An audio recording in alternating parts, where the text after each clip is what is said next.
All right, let's dive in. Today, we're exploring one of the most intense categories of miracles you'll find in the biblical Gospels, those dramatic encounters with the spirit realm. We're going to dig into how one scholar breaks these stories down, not just as dusty old accounts, but as really powerful theological statements. Let's get right to it. So, when the Gospels talk about the spirit realm, what do they actually mean?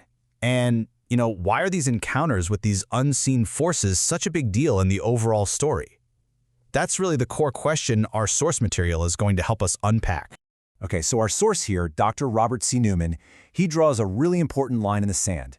He's separating these kinds of events from miracles over nature, like calming a storm, or miracles in the human realm, like healing a disease. And he points out that, look, even though a lot of modern thinking might just brush this stuff aside, for the worldview presented in the Bible, this is absolutely front and center. To really get a handle on this, we're going to walk through the main case study from our source, the story of the Gadarene demoniacs. It is, hands down, one of the most vivid, strange, and hotly debated accounts in all of the Gospels.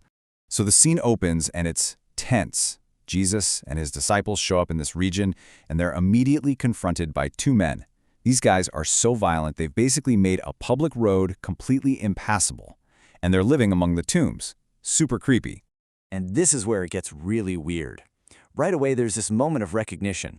The beings that are speaking through these men know exactly who Jesus is, and they ask this crucial question, have you come to torture us before the appointed time? This idea of an appointed time is huge. It suggests they know about some kind of cosmic timeline that they're a part of. And then this story just takes this completely bizarre turn. They ask for something really weird. Instead of just wanting to be cast out into nothingness, they beg to be sent into a herd of pigs that was nearby. This one strange detail ends up being totally central to how people have tried to understand this story. So Jesus says, okay, and all hell breaks loose. The entire herd, we're talking about maybe 2,000 pigs, just stampedes right off a steep bank and drowns in the lake below. It's this incredibly violent, destructive ending that creates the real puzzle here. So, what in the world do we do with a story like that? Is this supposed to be history, or is it some kind of myth? Our source really lays out the two sides of the argument here. Okay, so you've got two main camps. On one side, you have the skeptics, summarized here from the work of a theologian named Alfred Plummer. They say, hey, maybe this whole thing is a myth, or maybe the men were just mentally ill and their screaming freaked out the pigs by accident. But then, on the other side, our source, Newman, pushes back. He argues for its historicity, saying, look, the geographical details described are spot on, and the town's reaction, totally believable. They just lost a huge part of their economy. Of course they'd be scared and want him to leave. Our source also brings up this really fascinating analogy from Os Guinness to help explain the cultural moment. The idea is, think of a big belief system like Christianity as a campfire at night. As long as it's blazing, it keeps the darkness and the wild animals, in this case an interest in the occult and supernatural, at bay. But as that fire starts to die down, well, you start to see things moving in the shadows. It's a way of framing why these kinds of events might have felt so present at that time.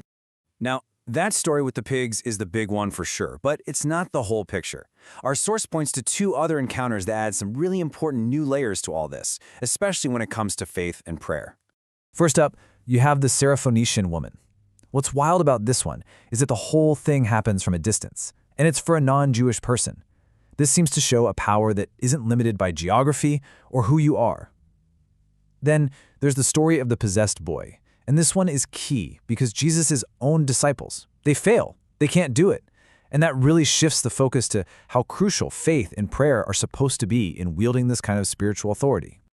Okay, so let's zoom out. If we put all these stories together, what's the big takeaway? According to our source, these aren't just random, sensational events. They're being presented with a much, much bigger purpose in mind. And the key idea, the main metaphor our source uses, is that these miracles are a foretaste, like a little sample of the main course. They're not the final thing, but they are a powerful preview of what's supposedly on its way.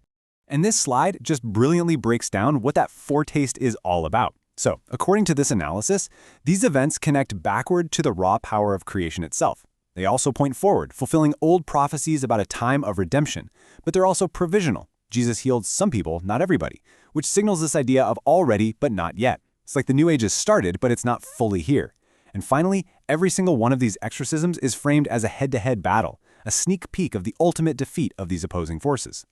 So, when you put it all together, the point becomes crystal clear. Whether it's power over the weather, over sickness and death, or even over these supernatural beings, the goal is to demonstrate one thing: a complete and total mastery over every single sphere of existence.